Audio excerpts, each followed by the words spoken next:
Spoštovane gospe, spoštovane gospodje, članice in člani društva Diabetikov Posavje, prisrčno vas pozdravljam na našem že 23. tradicionalnem srečanju. Vesela sem, da ste se odzvali vabilu in prišli na to lepo, jesensko, barvito, Martinovo soboto na naše srečanje. Naše vabilo pa so tudi dobili naši cenjeni gosti. Zato v naši sledi res prisrčno pozdravljam župana občine Brežice, gospoda Milana, direktorja.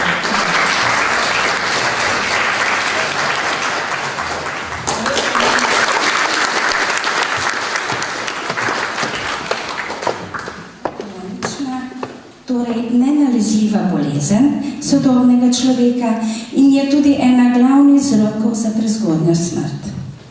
Zaradi svoje razširjenosti in pomanjkanja vidnih znakov obolenja je pereč zdravstveni problem. Po zadnjih ocenah Inštituta za varovanje zdravja je v Sloveniji približno 136.000 oseb z diabetesom. Da bi lahko čim bolj uspešno obvladovali to trdovratno bolezen, potrebujemo znanje, motivacijo in odločnost, poleg tega pa še veliko mero vztrajnosti. Kot vemo, je sladkorna bolezen kronična in zaenkrat je še ne znamo odpraviti oziroma pozdraviti. Vendarle pa jo imamo lahko pod nadzorom, a ta mora biti trajen. Skupen imenovalec naših prizadevanj je, da se naučimo živeti s to boleznijo in tkati v življenje zdrav slog. Naš vsakdanjik moramo vnesti ustrezne postopke zdravljenja in ter ves čas slediti navodilom in priporočilom zdravstvenih delavcev in tako vzdrževati kakovosten raven življenja. V društvu se zavedamo, da s permanentnim izobraževanjem ozaveščamo naše člane, svojce in okolico o vzrokih, posledicah in načinih zdravljenja ter o preprečevanju njenega nastanka. Poleg izobraževanja pa potrebujemo sladkorni bolniki nenehno podporo svojih najbližjih in okolice, še zlasti pa strokovni suport zdravstvenega osebja. In današnji dan je namenjen prav temu. V imenu vseh članov društva in svojem imenu se najtopleje zahvaljujem zdravstvenemu osebju bolnišnice Brežice, še posebej zaposlenem diabetološki ambulanti in laboratoriju. Iskrena hvala tudi osebju zdravstvenega doma Krško in Sevnice. Posebno zahvalo za vso podporo izrekam direktorju bolnišnice Brežice in direktorici zdravstvenega doma Sevnice ter tudi občini Brežice, Krško in Sevnica ter seveda Zvezi društev diabetikov Slovenije. Ob današnjem srečanju vam, drage članice in člani, želim, da bi svojim načinom življenja še naprej skrbeli za nadzor nad sladkorno boleznijo. Vam, zbrani gostje, pa hvala, ker ste sprejeli naše povabilo na današnje srečanje in vsem izrazili podporo delovanju društva. Prepričana sem, da bomo po današnjih kvalitetnih in koristnih predavanjih odšli domov bogateni z novimi spoznanji in napotki za lažje obvladovanje sladkorne bolezni, s tem pa ohranili čim trdnejše zdravje in pa predvsem duševni mir.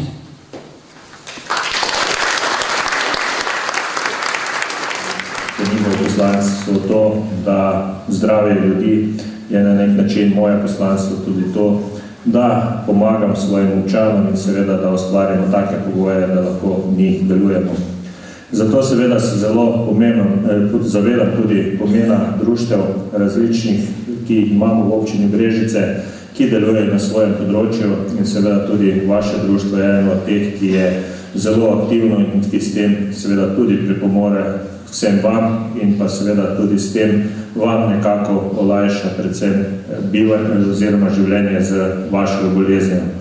Mislim, da danes je zelo pomembno seveda, da imamo čim več informacij, da poznamo bolezen in seveda tako kot marsikaj drugega v življenju, da se ne bojimo, ampak da poskušamo s tem čim bolj kvalitetno živeti. Zato pa je seveda potrebno imeti izobraževanja, potrebno je seveda, da si med seboj zaupamo in pomembno je seveda, da tudi vi zaupate svojim zdravnikom z nasvetom in vsem predavateljem, kajti na tak način verjamem, da boste naredili največ za sebe in seveda tudi za tiste, ki vam pomoč nudijo. Sam kot župan seveda podpiram različne takšne akcije in tudi delovanje vašega društva v okviru finančnih možnosti, ki jih v občini imamo, čeprav seveda se zavedamo, da je tega vse manj, vendar prav takšni programi so tisti, ki so namenjeni ljudem in tudi v prihodnosti bomo s tem nadaljevali. Danes vam želim predvsem to res prijetno bivanje. Želim vam, da bi seveda vse, kar boste slišali, bilo tisto, ki vam bo v življenju predvsem pomagalo.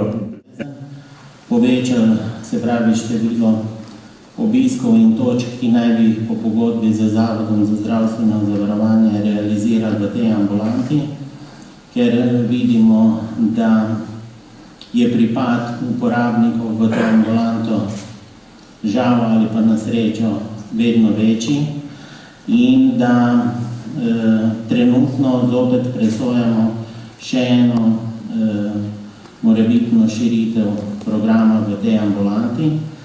Do določene mere smo izboljšali tudi, bom rekel, prostorske pogoje za delo v tej ambulanti, ker smo sanirali energetsko objekt, ki se nahaja v ambulanti z izolacijo podstrešja in zamenjavo stavbnega pohištva na tem objektu.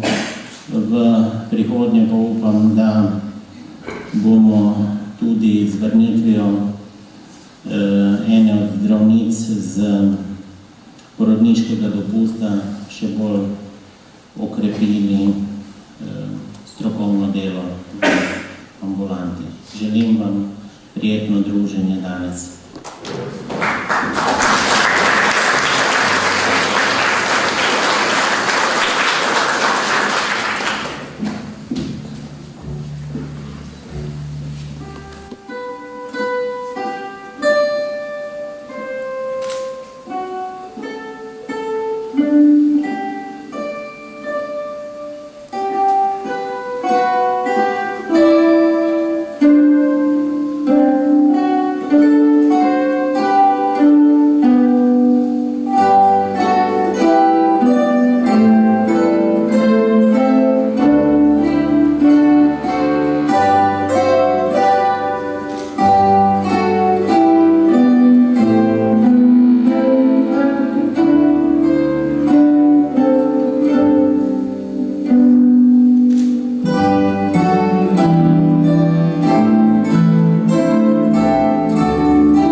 začenja. Jaz lepo in prijazno pozdravljam tukaj v Brežicah vse člane društev, vse direktorje, vse moje poklicne kolege. Skratka, veselje mi je, da ste me, gospodarja, povabila, da lahko rečemo nekaj o duševnem zdravju in o tem, da ga je tako kot telesno zdravje potrebno še kako dobro varovati, še kako dobro negovati, skrbeti za njega, kar pa roko na srce kar malo pozabljamo, vse prevečkrat, se strinjate. A ne, da kar tam za zravenje ali pa nekaj, kar ni moje, nekaj, kar se morda odvija nekje zraven mene, ampak je dejansko po meni. A ne? In z leti in z nastankom bolezni še kako ugotavljamo, da tisto duševno vpliva na to, ali je moja bolezen na fizičnem nivoju v boljši fazi ali pa v slabši. Bi podpisali to? A ne, da? Tako, jaz vas lepo vabim, da tekom tega, kar vam imam zapovedati, se tudi kaj vključite, da me malo opozorite, dvignete en prst, poveste, kaj vmes bomo sproti predebatirali, da se ne bo za na koncu preveč nabralo. Moje ime je v duševnem področju, zakaj pa nimam volje? Kaj me pa skrbi? Kaj se je pa zgodilo? A je morda že celo kakšna depresija v ozadju, a ne?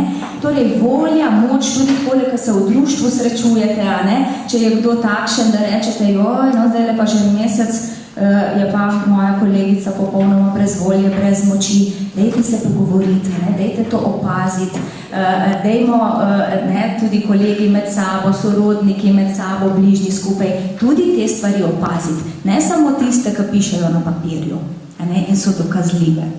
Da me nič ne boli, rečejo tudi prenekateri, je tudi duševno zdravje. In spet govorimo o tej močni povezavi, no, med telesnim in duševnim. Če me nekaj boli na telesu, potem tudi moja duša nekoliko trpi, bolj ali manj, odvisno, kaj se dogaja. No, tule se mi je zdelo zelo zanimivo eno pričevanje oziroma zgodba, ki mi jo je povedal pred časom gospod Karel, a ne? 30 let je že odkar je zbolel, pa je rekel, no, takrat smo vse vedeli, kar je bilo v sladkorni bolezni. To, da ne smeš cukra jesti, ne, to je bilo ta glavno, ne, cukr stran. No, pa so malo začeli še za vse bele stvari govoriti. Seveda danes vemo o tem, o prehrani, o stilu življenja že mnogo več, a ne. Ampak sam je ugotavljal, kako zelo negativne vplive pa ima na njegovo sladkorno bolezen tudi stres in pa konflikti. Se pravi, konflikti so pa tista zgodba, ki sprožajo stres in so, čeprav ne radi priznamo, na dnevnem redu našega življenja ali pa tedenskem. Smo že veseli, če niso na dnevnem, a ne? Pa ne govorim zdaj o tistih konfliktih, da recimo se nam zgodi res nek hud prepir med sosedski ali pa v domačem okolju zaradi hudih stvari. Konflikti, ki slabo vplivajo na nas, so že konflikti zaradi preprostih stvari. Se pravi, mogoče neko kosilo, ki moj mož ni zadovoljen z tistim, kar sem pripravila, ne, in se prepiramo. Mogoče neka situacija, ko ne pospravimo za sabo, pa nam kdo to očita, ne. Mogoče po Prinašam pod prvo lepe pozdrave vseh mojih sodelavcev, ki skrbijo za zdravje v Sevnici. Ko smo na torkovem srečanju govorili in povedala sem, kam z mojo kolegico Jacinto odhajamo na kakšno srečanje, so nam zaželeli, da vlečemo rdečo nit prav tega, kar je gospa uvodoma rekla, preventive. Jaz sem malo spremenila moje predavanje in spremenila sem malo naslov in sicer kako mi izvajamo že prenovljene programe za krepitev zdravja in pa kako naj bi izgledalo integrirano delovanje preventive v celi Sloveniji. Trenutno pa preizkušamo ta novi način izvajanja preventivne dejavnosti v 3 centrih v Sloveniji. In sicer v zdravstvenem domu Celje, v zdravstvenem domu Vrhnika in zelo smo bili počaščeni, ko nam je država, Nacionalni inštitut za varovanje zdravja, zaupal prav nam, zdravstvenem domu Sevnica, da tudi preizkušamo, sodelujemo, spreminjamo, evalviramo nov način pristopa do vsakega izmed nas, uporabnika, nov način pristopa preventivne medicine, preventivne dejavnosti, kot danes to rečemo. Cilji so vključiti odločevalce v napore za zagotavljanje zdrave prehrane, ohraniti življenja, vidite, koliko jih umre, je gospa Jacinta v zadnjem slajdu, smo se malo dogovorili, naredila enovod umrljivosti in projekcijo do 2030, zmanjšati breme sladkorne bolezni, to je cilj, prihraniti pa tudi milijarde zaradi izgubljene produktivnosti zdravstvenih in pa znižati zdravstvene stroške. Najprej bi vam zelo rada povedala, par besed sem si tule napisala, da ne bom kaj pozabila, ker imam bolj takšno. Med najpomembnejše se uvrščajo bolezni srca in ožilja, rak, sladkorna bolezen, kronične pljučne bolezni in pa depresija. Omenjene bolezni zmanjšujejo kakovost življenja obolelih, obenem pa tudi pri bolezni srca in ožilja in rak predstavljajo najpogostejši vzrok umrljivosti pri prebivalcih Slovenije. Kako lahko ugotovimo tveganje za razvoj prav teh bolezni? Ugotovimo na podlagi tako imenovanih dejavnikov tveganja. O tem berete v vseh revijah, in upam, da v teh 15 letih smo tudi malo že udomačili ta izraz dejavnik tveganja. Torej, pri posameznikih lahko večje tveganje za razvoj kroničnih nenalezljivih bolezni ugotovimo na podlagi prisotnosti tako imenovanih dejavnikov tveganja. Med najpomembnejše dejavnike tveganja štejemo dejavnike, katere so povezane z vedenskim slogom posameznika.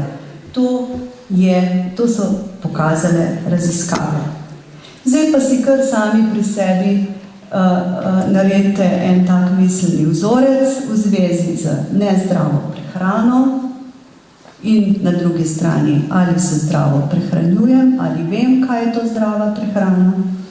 Nezadostna telesna dejavnost, jo je predstavila že gospa Jacinta, dajte se ponotraniti, naredite analizo, kje sem, kaj lahko še naredim. Potem termin prekomerna telesna teža in pa v črevesju in v teh žepkih se potem blato nabira in ga draži, pride do krvavitve. Če se odzovete na program SWIT, vam pokaže krvavitev, ampak to ni nič nevarnega. Očisti se že pri sami kolonoskopiji, kjer se dobro očisti z vodo in je s tem problem rešen. Obstajajo pa seveda še hujše stvari, ko se iz polipov, naprimer iz polipov nastanejo rakaste spremembe, tam pa je treba potem del črevesa odrezati, hvala Bogu, da je kar dolgo, in tudi ti kasneje normalno živiš naprej. Ker če se pa ne odzoveš na preventivni program ali že prej ne opazuješ sam sebe in ne greš zdravniku, je pa dostikrat prepozno. Kar ne občutimo, kar se nam zdi kar nekako normalno, gremo, ko pa res že povzroča grozne težave.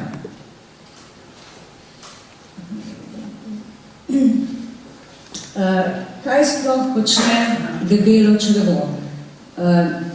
Prehod iz tankega črevesja v debelo črevo predstavlja tak mali delček, to je slepo črevo. Tam so bakterije, ki proizvajajo vitamin K najverjetneje pa tudi vitamin D.